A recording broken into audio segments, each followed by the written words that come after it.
Telangana senior citizens association Vidyanagar Bhadradri Kothagudem జిల్లా వారి యొక్క ఆధ్వర్యంలో శ్రీ జ్యోతి అనాథ వృద్ధుల ఆశ్రమంలో ఈ కార్యక్రమాన్ని ఏర్పాటు చేసుకోవడం జరిగింది.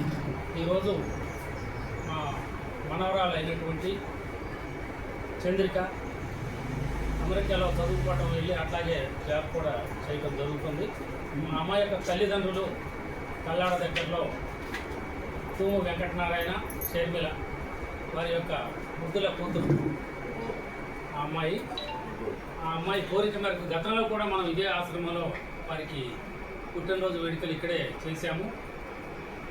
అలాగే వారి కుటుంబానికి మనకి కార్యక్రమం అప్పచెప్పిన వారికి వారి కుటుంబానికి అంతా మంచి జరగాలని కోరుకుంటూ ఈ సందర్భంగా ఆ అమ్మాయికి చంద్రకేకి హ్యాపీ బర్త్డే విషయం తెలియజేసి ఇక్కడ ఉన్నటువంటి 30 మంది వృద్ధులకి మంచి భోజనం అందించాలని చెప్పని ఇక్కడ నిర్వాహకురాలు జ్యోతిని కోరడం జరుగుతుంది.